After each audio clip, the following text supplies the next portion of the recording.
Hey, I'm Pastor Rod. Thanks for joining us today. I hope this message makes a difference for you.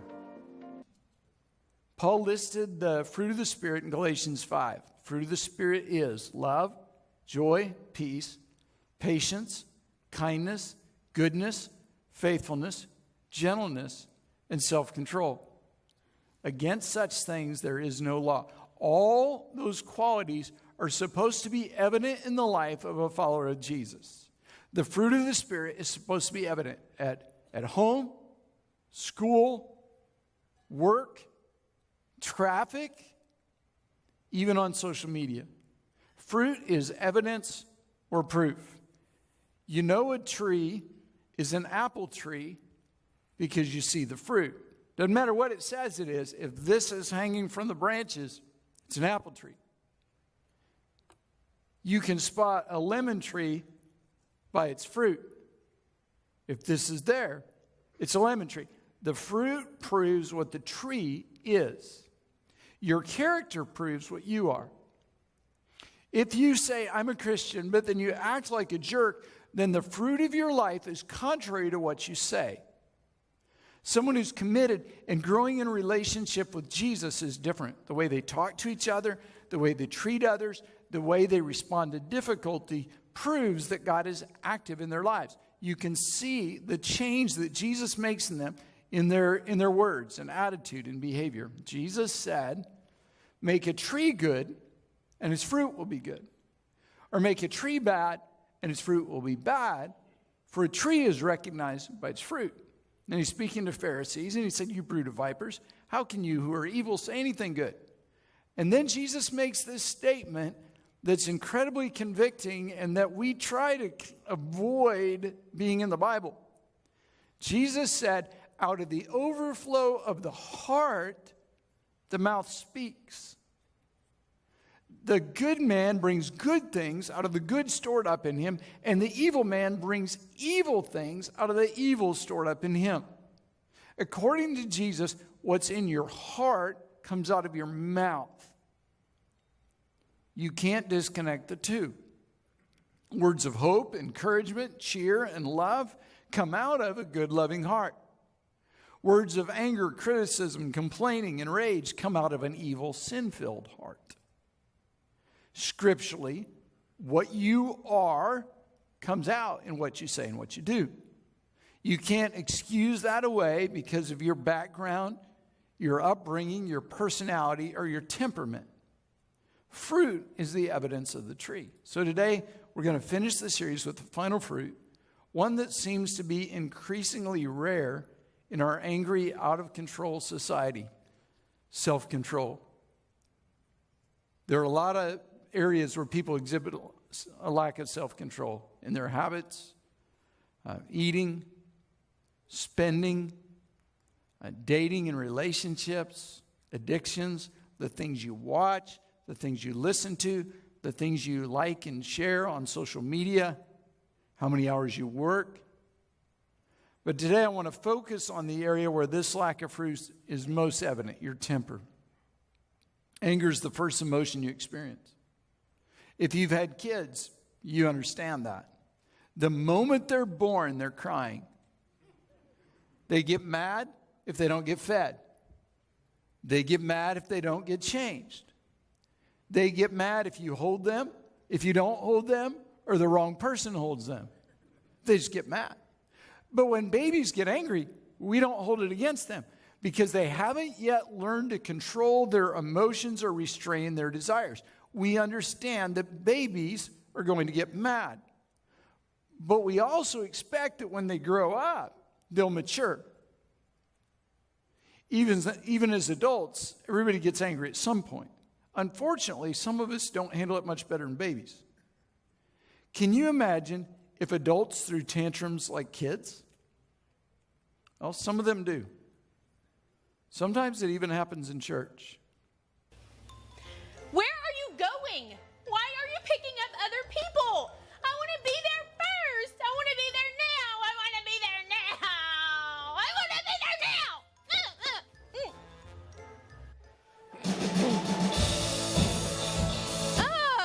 Is it dark in here? I can't see anything.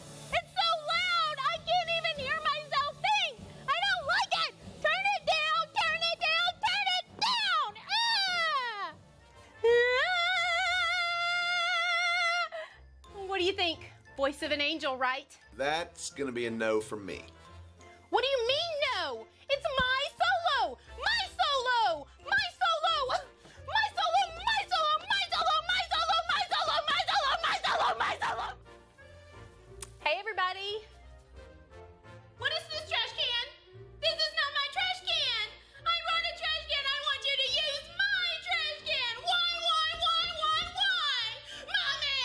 Mommy! They're not using my trash can! I hate you, trash can! Thank you. What is this?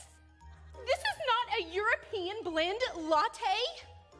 Ma'am, we don't do lattes. What is wrong with this place? I just wanted a latte. This is not okay. This is not okay. Ah! This is not okay. This is not okay. This is not okay. This is not okay. This is not okay. Ah!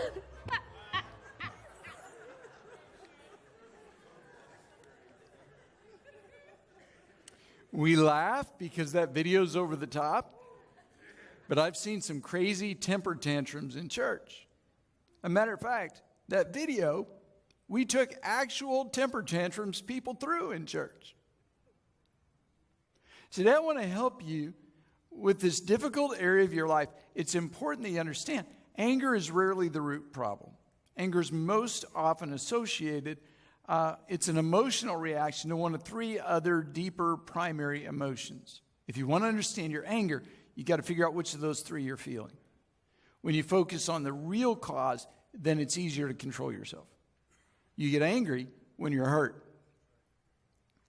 If you're physically hurt, if you're emotionally hurt, when you're hammering a nail and you hit your thumb, you announce a few choice words like, "Oh, that was uncomfortable."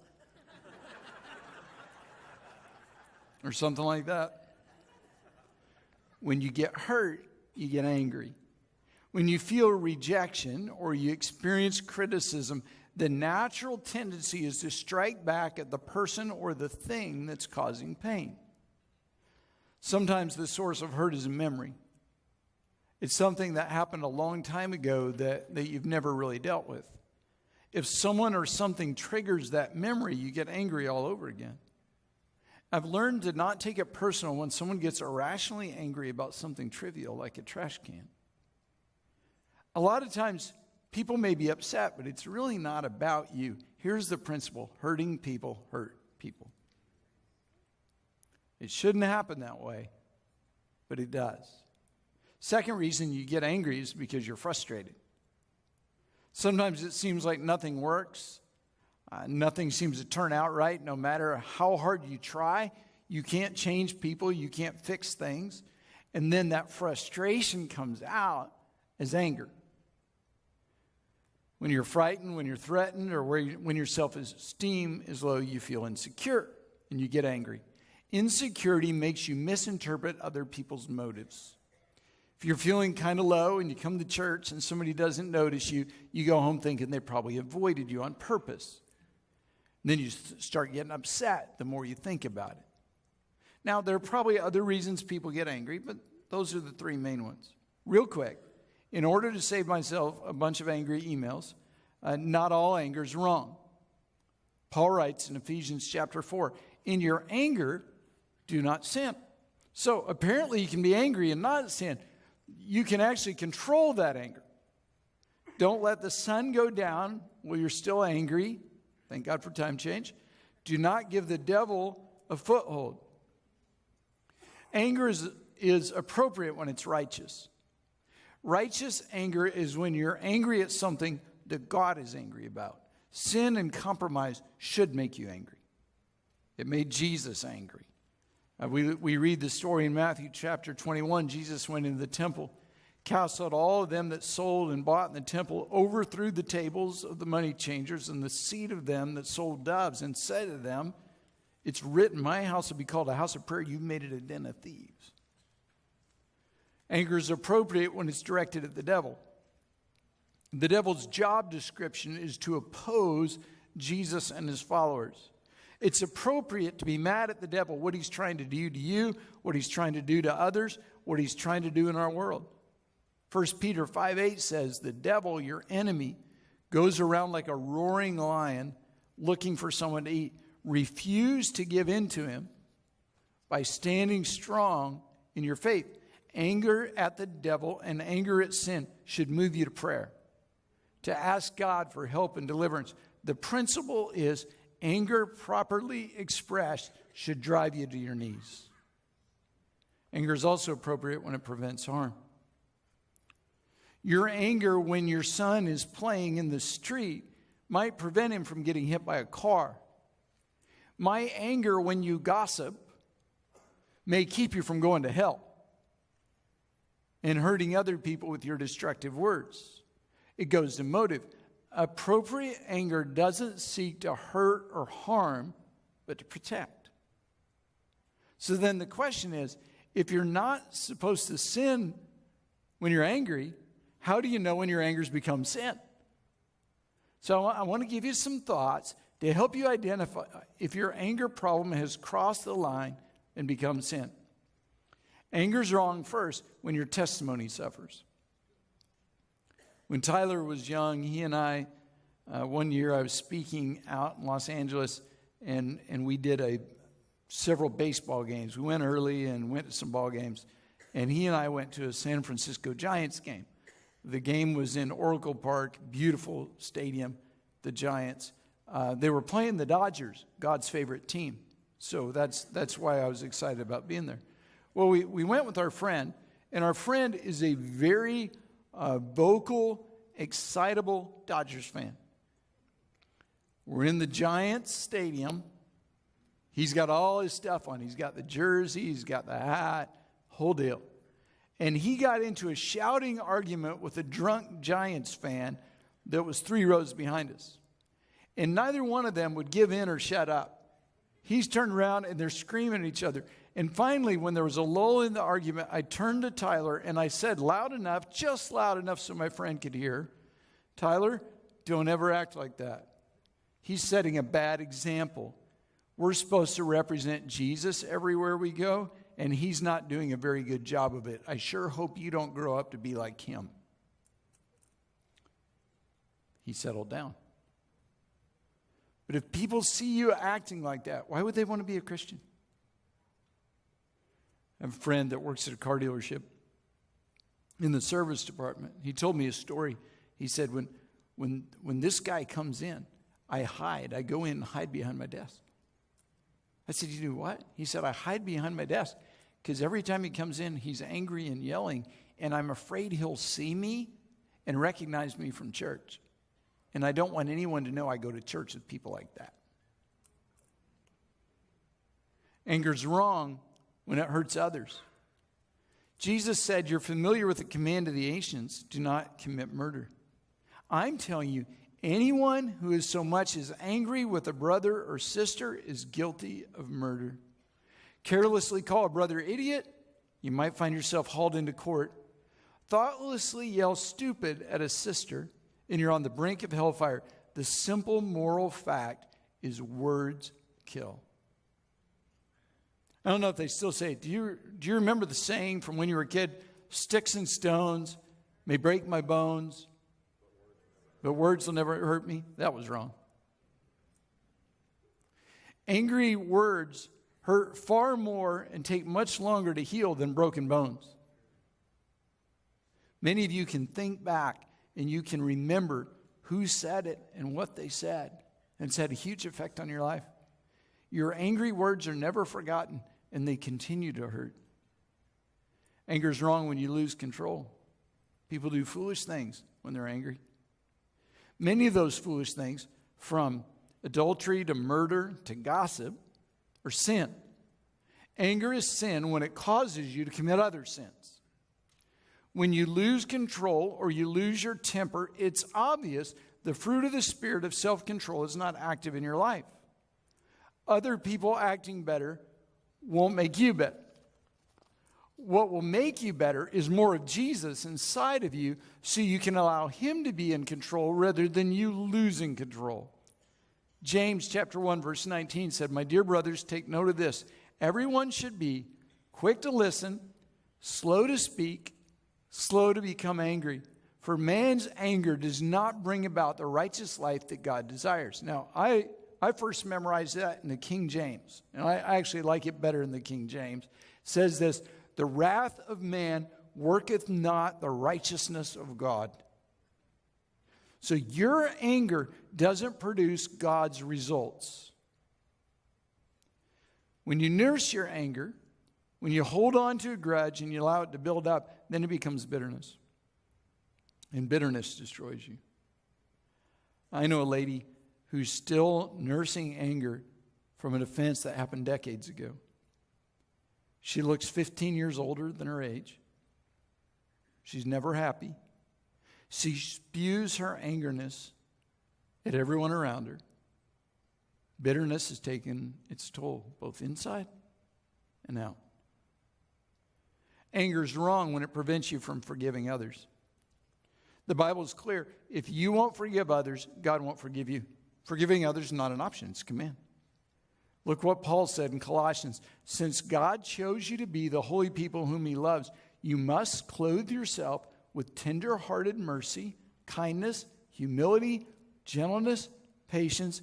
You must make allowance for each other's faults, and you must forgive the person who offends you.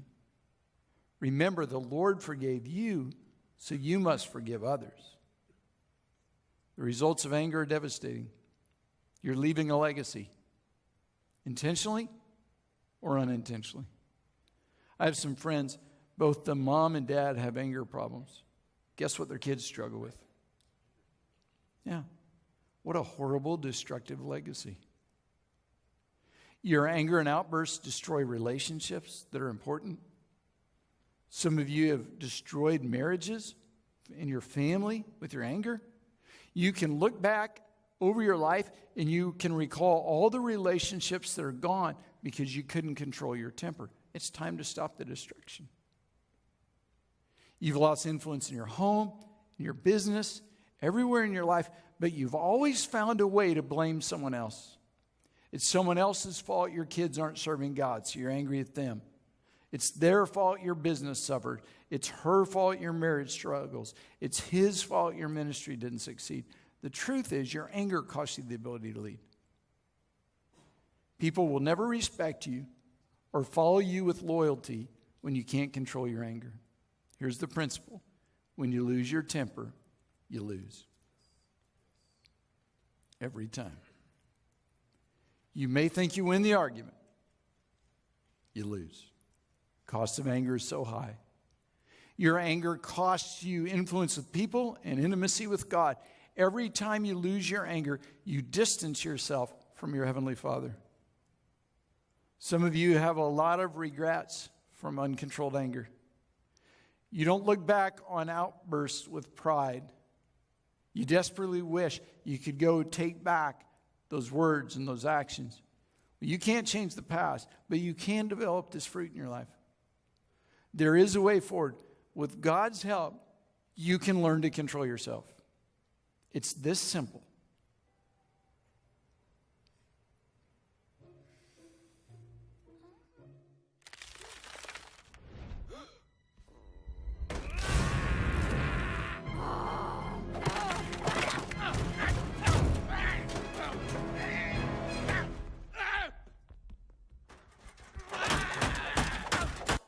No dessert? Oh, sure. We'll eat our dinner right after you eat this. Right. Here comes an airplane. Oh, airplane. We got an airplane, everybody. Wouldn't it be great if that's easy? Just flip a switch. It's not how it works. But let me give you some thoughts and a simple process that will help you. Now, you're going to say, this is just too simplistic. It works. Number one, stop. Stop and think before you speak, before you act. I don't know why it is, but angry words seem to always come easier. When you're angry, your mouth runs about 3 times faster than your brain. Stop and think before you speak. Don't immediately react. Otherwise, you could get in trouble. Proverbs 14:17 says, a quick-tempered man does foolish things. Proverbs 29:11. A fool gives vent to his anger, but a wise man keeps himself under control. Stop. Take a deep breath. Then look. When you get angry, the only thing you can see is yourself. And because of that, you don't act in a logical way. You've got to learn to look at the situation from God's point of view. That means you may have to be mature enough to overlook minor hurts. If somebody insults you, somebody criticizes you or puts you down or posts a provoking thought, don't go looking for a fight. Be mature enough to say, I don't have to respond to that. Becoming like them isn't going to change them or make the situation better. Delete the email, ignore the comment, or keep scrolling. Be realistic about life's frustrations. They're going to come whether you're angry or not. Choose to look past the person who cut you off in traffic instead of making a raging fool of yourself. Here's one of my favorite verses in the whole Bible, that if we would apply this, it would change the world. It is, a man's wisdom gives him patience. It is his, what's that word? It's his glory to overlook an offense. You can actually choose to overlook an offense and not be offended. Isn't that crazy? It's your choice. A fool shows his annoyance at once. A prudent man overlooks an insult. You don't have to respond to every insult. You can ignore the offense and not respond to the insult. It is your choice. Anger, like every other emotion, is caused by the way you think. The way you think affects the way you feel, your emotions. If you think you're hurt, if you think you're frustrated, if you think you're being threatened, you get angry. But if you'll turn and you'll look at those same situations from God's perspective and make the decision, I'm not going to let it hurt me. I'm not going to be frustrated. You won't get angry. See, you can put two people in the exact same situation. One of them will blow up and the other doesn't bother. What's the difference? It's the way they see things and the way they interpret it.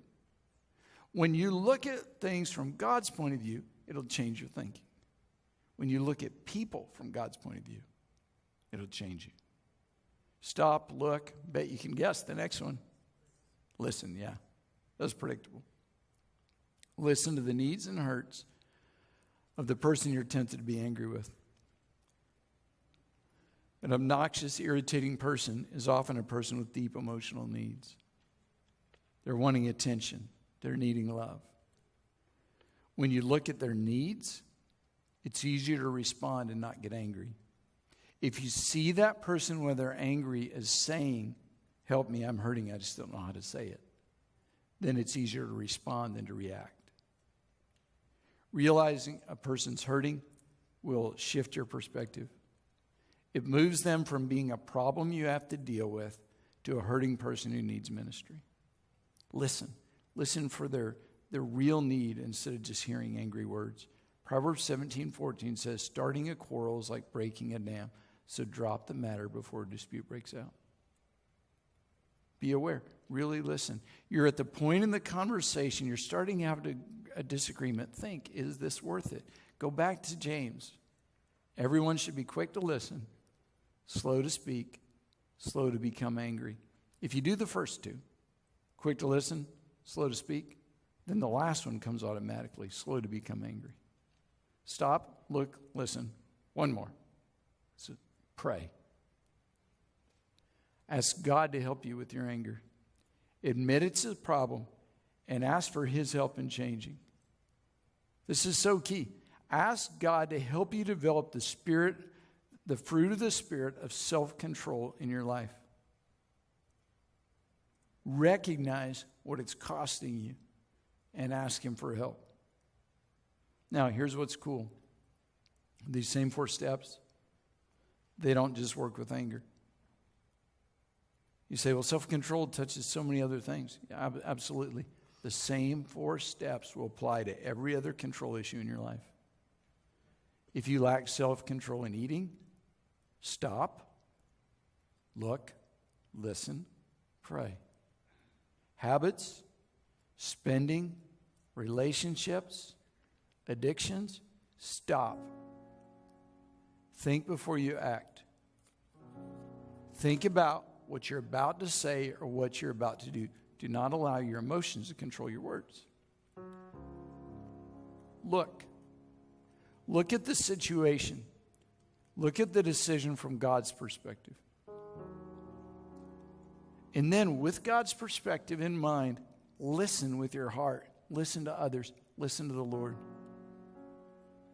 So often we're just moving and not listen. Stop and listen. Pray. Ask God to help you exercise self-control. When your life is spirit-controlled, then your words and actions will be pleasing to Him. And now let me back up to the very beginning of this series. It's not enough to say, okay, I'm not going to get angry anymore. I got that. You know how long that'll last. You've already tried that, right? The fruit or the outgrowth or the product of the Spirit of God being in control in your life. And if you want all these fruit of the Spirit, love, joy, peace, patience, gentleness, goodness, kindness, self-control, faithfulness. If you want those in your life, it's not, okay, I could get all up all my outlines. How do I be faithful? Okay, how am I going to deal with my anger? Okay, how do I be patient? What did Parker say about that? How am I going to do this? Instead, it's more of Jesus. And the more of Jesus I have in my life, then the more these fruit will naturally come out. When you lose your temper, then you got to look and say, okay, how much time am I spending with Him? Because out of the abundance of the heart, the mouth speaks. This afternoon, I walked and prayed here in the sanctuary. I prayed over the seat you're sitting in right now. And I prayed for you. I prayed for more of Jesus in your life. A spirit-controlled life is the result, the natural result, of a heart that's controlled by the Spirit of God. Yeah, let's be aware of the fruit. Let's work on them when we can. Let's be more aware of where we are with Jesus. Let's be more aware of our relationship with Him. Let's be filled with Him. And when we're filled with Jesus, what comes out is the fruit or the evidence that He's in our lives.